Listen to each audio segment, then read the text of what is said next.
Good morning दोस्तों, कैसे आप। तो चलिए आज हम नवंबर को बनने वाले हरियाणा करंट अफेयर के क्वेश्चनों को रिवीजन कर लेते हैं। लेकिन उससे पहले मैं आपको बता दूं कि अगर आपने हमारे हरियाणा करंट अफेयर्स की कोई भी वीडियो मिस की है तो आपको वो दोबारा से देखने की ज़रूरत नहीं है। आप हमारे करंट अफेयर के क्वेश्चनों को PDF के रूप में भी डाउनलोड करके पढ़ सकते हैं। 1 महीने की PDF आपको 15 रुपये में, 6 महीने की 40 रुपये में और 1 साल की 60 रुपये में मिलेगी। लिंक डिस्क्रिप्शन में अवेलेबल है, आप चाहें तो वहाँ पर जाकर इन्हें डाउनलोड कर सकते हैं। अगर आपको डाउनलोड करने में कोई प्रॉब्लम आ रही है या फिर आपको डाउनलोड करना नहीं आता है तो स्क्रीन पर दिए गए व्हाट्सएप नंबर पर आप हमें मैसेज कर दीजिए। हम आपको जो PDF है वो व्हाट्सएप के थ्रू ही सेंड कर देंगे। तो चलिए शुरू करते हैं आज की वीडियो। तो यहाँ पर पहला प्रश्न है, कोरोना के चलते प्रदेश के किस जिले में एक बार फिर से डिग्री कॉलेज और राजकीय ITI क्लासें फिर से शुरू कर दी गई हैं। तो ये शुरू की गई हैं पानीपत में। सरकार और शिक्षा विभाग के आदेश के बाद मंगलवार से डिग्री कॉलेज और राजकीय ITI क्लासें शुरू हो गई हैं। डिग्री कॉलेज में सभी छात्रों को और ITI में फर्स्ट और सेकेंड ईयर के छात्रों को ही आने की अनुमति मिली है। पहले दिन डिग्री कॉलेज और ITI में छात्रों की संख्या कम रही है। सरकार और शिक्षा निदेशालय ने 2 नवंबर से 9वीं से 12वीं तक की कक्षाओं के संचालन की अनुमति ही दी है। अब डिग्री कॉलेज और औद्योगिक प्रशिक्षण संस्थानों को भी कक्षाएं लगाने की सशर्ते अनुमति प्रदान की गई है। स्कूल, कॉलेज और ITI आने के लिए विद्यार्थियों को अपने अपने अभिभावकों से सहमति पत्र भी लिखवाना होगा। इसके बाद ही शिक्षण संस्थानों में प्रवेश मिल सकेगा। इसके साथ शिक्षण संस्थानों को कोविड-19 की गाइडलाइन का सख्ती से पालन भी करना होगा। थर्मल स्कैनिंग, मास्क, सैनिटाइजर और सोशल डिस्टेंसिंग का विशेष तौर पर ध्यान रखना होगा। अभी विद्यार्थियों की उपस्थिति दर्ज नहीं कराई जा रही है। वीडियो पर आगे चलने से पहले दोस्तों मैं आपको बता दूं कि अगर आप किसी भी बैंक्स के एग्जाम्स की तैयारी कर रहे हैं, यानी कि IBPS एग्जाम्स की तैयारी कर रहे हैं, तो IBPS एग्जाम्स में कुछ दिन ही बचे हुए हैं। अपनी तैयारी को टेस्ट के साथ बेहतर करें। अनअकैडमी लेकर आया है एक्कोलेट्स, एक फ्री टेस्ट सीरीज जो हर मंथ की 18 तारीख को होगा। हर महीने एक डिफरेंट टारगेट एग्जाम्स के साथ होंगे। इस बार IBPS PO मेंस पर बेस्ड हैं ये फ्री टेस्ट। यही नहीं, इसमें कवर होगा इंग्लिश, क्वांट और रीजनिंग्स, बिल्कुल फुल लेंथ टेस्ट के जो टारगेट है उसके साथ। अटेम्प्ट करने पर आपको मिलेंगे परफॉर्मेंस रिपोर्ट और टॉप 5 रैंकर्स को मिलेंगे अमेजन गिफ्ट वाउचर्स, जो कि आपको 5,000, 4,000, 3,000, 2,000 और 1,000 रुपये तक के मिलेंगे। एक्कोलेट टेस्ट बिल्कुल फ्री हैं। जल्दी से डिस्क्रिप्शन बॉक्स में दिए लिंक पर एनरोल करें और अटेम्प्ट करें एक्कोलेट 18 नवंबर को, वो भी बिल्कुल फ्री में। तो चलिए चलते हैं अपनी वीडियो की तरफ। तो दूसरा क्वेश्चन है, प्रदेश के किस जिले में जल्द ही भारतीय जनता पार्टी का नया कार्यालय का निर्माण कार्य शुरू किया जाएगा। तो ये शुरू किया जाएगा करनाल के अंदर।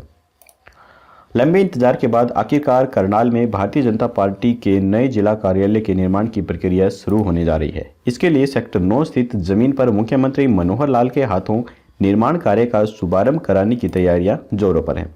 अभी तक प्रस्तावित कार्यक्रम के अनुसार मुख्यमंत्री 19 नवंबर को इस कार्यक्रम को अंजाम देंगे।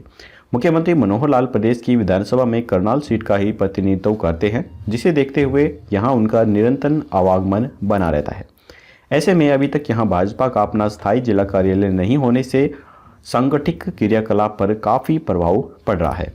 हालांकि फिलहाल इस कार्य के लिए सेक्टर 14 स्थित कृष्ण मंदिर के एक हिस्से का प्रयोग किया जा रहा था, लेकिन अब पार्टी के अपने स्थायी कार्यालय के निर्माण की प्रक्रिया आगे बढ़ने से भाजपाइयों को विभिन्न कार्यों के संपादन में काफ़ी सुविधा भी हासिल हो सकेगी। बीते दिनों पड़ोसी जिले पानीपत में मुख्यमंत्री मनोहर लाल ने सेक्टर 15 और 17 में पार्टी कार्यालय की नींव रखवाई, तो अब CM सिटी में भी इस कार्य को जल्द अमली जामा पहनाने की तैयारी की हुई है। इसके लिए शहर के सेक्टर 9 में निर्धारित जमीन पर जल्द ही निर्माण कार्य की विधिवत है वो शुरुआत कर दी जाएगी, जिसका खाका तैयार कर लिया गया है। इसके बाद है, हाल ही में CBSE ने अपडेट किया है कि अब बच्चे कितने अंकों में भी पास हो सकेंगे। तो ये फैसला लिया गया है 23 अंकों में भी पास हो सकेंगे। कोरोना काल में प्रभावित हो रही स्कूल शिक्षा को देखते हुए CBSE ने विद्यार्थियों को बड़ी राहत दी है। अब विद्यार्थियों को पास होने के लिए 70 मार्क्स के सब्जेक्ट में केवल 23 मार्क्स चाहिए और जो विषय 80 मार्क्स के हैं उनमें विद्यार्थियों को 26 मार्क्स ही पास होने के लिए चाहिए। यहाँ पे मैं आपको बता दूं कि जो CBSE का हेडक्वार्टर है वो दिल्ली के अंदर है और इसकी स्थापना सन 1962 के अंदर की गई थी। और इसका जो ऑर्गेनाइजेशन है वो मिनिस्ट्री ऑफ एजुकेशन है और इसके जो चेयरपर्सन है वो मनोज आहूजा हैं। सीबीएसई की ओर से आगामी वार्षिक परीक्षा के लिए पैटर्न भी तैयार कर दिया गया है, जिसे अब स्कूल विद्यार्थियों संग साझा कर रहे हैं। बोर्ड परीक्षा फरवरी में होनी प्रस्तावित है। बोर्ड ने सिलेबस कम करने के लिए हर सब्जेक्ट में 4 से 5 चैप्टर कम कर दिए हैं।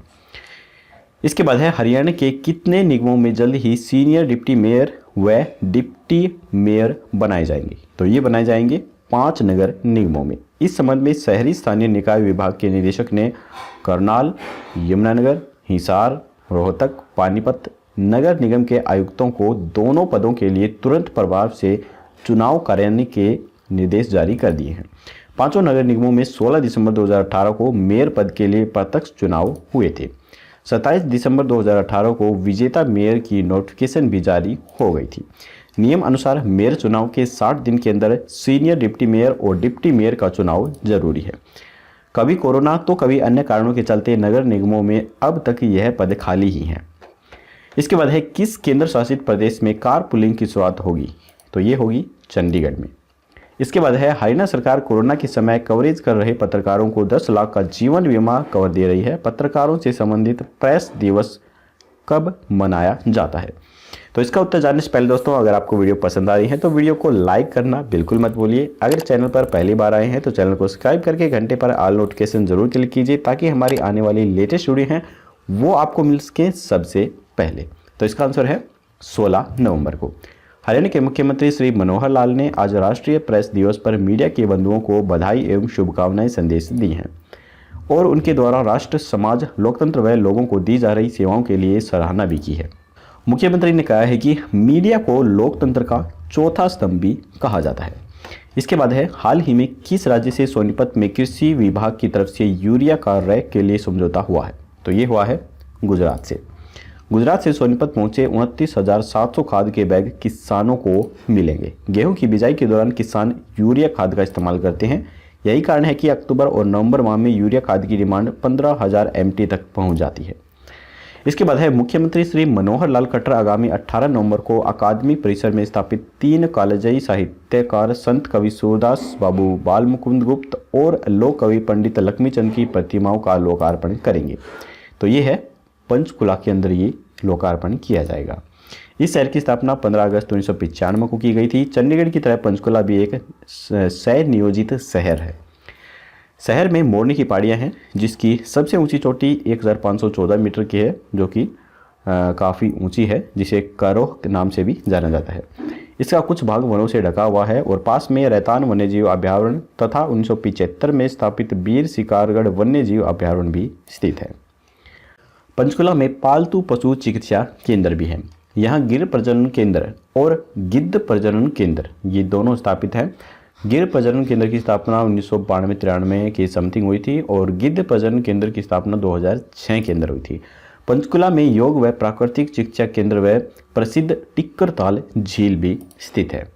इसके बाद है ग्राम पंचायत पत्थरहेड़ी की तरफ से हरियाणा ने कोरोना रिलीफ फंड में कितने लाख रुपए का योगदान दिया है? तो ये योगदान दिया गया है 31 लाख रुपए का। तो यहाँ पर आप फोटो में भी इन्हें देख सकते हैं। सरपंच प्रमोद जी के द्वारा ग्राम पंचायत पत्थरहेड़ी की तरफ से हरियाणा कोरोना रिलीफ फंड में 31 लाख रुपए का योगदान दिया गया है। इसके बाद है हरियाणा सरकार ने 30 नवंबर सन 2020 तक किस योजना के तहत 2020 के 100% क्रियान्वयन की दिशा में महत्वपूर्ण प्रगति करते हुए सरकारी विभागों के साथ इस वर्ष ease of doing business ranking के लिए अपनी कवायद तेज कर दी है? तो ये की गई है राज्य व्यापार सुधार कार्य योजना के तहत। तो यहाँ पर हमारे हरियाणा करंट अफेयर के क्वेश्चन खत्म होते हैं। अब हम अपना रिवीजन टेस्ट लगा लेते हैं। तो पहला प्रश्न है, कोरोना के चलते प्रदेश के किस जिले में एक बार फिर से डिग्री कॉलेज और राजकीय ITI क्लासें फिर से शुरू कर दी गई हैं? तो ये शुरू की गई हैं पानीपत में। प्रदेश के किस जिले में जल्द ही भारतीय जनता पार्टी का नया कार्यालय का निर्माण कार्य शुरू किया जाएगा? तो ये किया जाएगा करनाल में। हाल ही में CBSE ने अपडेट किया है कि अब बच्चे कितने अंकों से भी पास हो सकेंगे? तो ये है 23 अंकों में पास हो सकेंगे। हरियाणा के कितने निगमों में जल्द ही सीनियर डिप्टी मेयर व डिप्टी मेयर बनाए जाएंगे? तो ये बनाए जाएंगे 5 नगर निगमों में। किस केंद्र शासित प्रदेश में कार पुलिंग की शुरुआत हुई है? तो ये होगी चंडीगढ़ में। हरियाणा सरकार कोरोना के समय कवरेज कर रहे पत्रकारों को 10 लाख का जीवन बीमा कवर दे रही है। पत्रकारों से संबंधित प्रेस दिवस कब बनाया जाता है? तो ये बनाया जाता है 16 नवंबर को। हाल ही में किस राज्य से सोनीपत में कृषि विभाग की तरफ से यूरिया का रैक के लिए समझौता हुआ है? तो ये हुआ है गुजरात से। मुख्यमंत्री श्री मनोहर लाल खट्टर आगामी 18 नवंबर को अकादमिक परिसर में स्थापित 3 कालजयी साहित्यकार संत कबीर सूरदास, बाबू बालमुकुंद गुप्त और लोक कवि पंडित लक्ष्मीचंद की प्रतिमाओं का लोकार्पण करेंगे। तो ये करेंगे पंचकुला में। ग्राम पंचायत पत्थरहेड़ी की तरफ से हरियाणा ने कोरोना रिलीफ फंड में कितने लाख रुपए का योगदान दिया है? तो ये दिया है 31 लाख रुपए का योगदान। इसके बाद है हरियाणा सरकार ने 30 नवंबर 2020 तक किस योजना के तहत 2020 के 100% क्रियान्वयन की दिशा में महत्वपूर्ण प्रगति करते हुए सरकारी विभागों के साथ इस वर्ष ease of doing business ranking के लिए अपनी कवायद तेज कर दी है? तो ये की गई है राज्य व्यापार सुधार कार्य योजना के तहत। तो हमारा रीजन टेस्ट भी यहाँ पर खत्म होता है। अब हम देख लेते हैं कल का क्वेश्चंस। कल हमने आपसे पूछा था कि हाल ही में हरियाणा में किस पर पूरी तरह से प्रतिबंध लगाया गया है। तो काफ़ी सारे स्टूडेंट ने सही आंसर दिया था, और जिन्हें नहीं मालूम है उन्हें बता दूं कि अभी कुछ दिन पहले ही हरियाणा के अंदर हुक्के पर पूरी तरह से प्रतिबंध लगा दिया गया है। पंचकुला निवासी विजय बंसल ने उच्च न्यायालय में याचिका दाखिल करते हुए बताया है कि प्रदेश में रेस्टोरेंट, बार और विभिन्न स्थानों पर युवाओं को हुक्का परोसा जा रहा है। इसमें पानी के फिल्टर का प्रयोग होता है और इसे पीकर युवा बर्बाद हो रहे हैं। पंजाब और महाराष्ट्र जैसे राज्य हुक्का और हुक्का बार को पूरी तरह से प्रतिबंधित कर चुके हैं। तो चलिए अब हम देख लेते हैं आज का प्रश्न। आज का प्रश्न है कि हरियाणा सरकार के द्वारा प्रथम चरण में किस जिले के 12 गांवों को लाल डोरा मुक्त करने के लिए चुना गया है? तो यहाँ पर 4 ऑप्शन है, रेवाड़ी, महेंद्रगढ़, झज्जर या फिर रोहतक। आपको कमेंट बॉक्स में हमें इसका जवाब देना है और कल की वीडियो में आपको इसका जवाब मिल जाएगा। तो चलिए दोस्तों, आज की वीडियो यहीं पर ख़त्म होती है। अगर आपको वीडियो पसंद आई हो तो लाइक जरूर कीजिएगा और चैनल को सब्सक्राइब करना बिल्कुल मत भूलिए। तो चलिए कल मिलेंगे ऐसी एक और नई वीडियो के साथ। तब तक के लिए जय हिंद, जय भारत।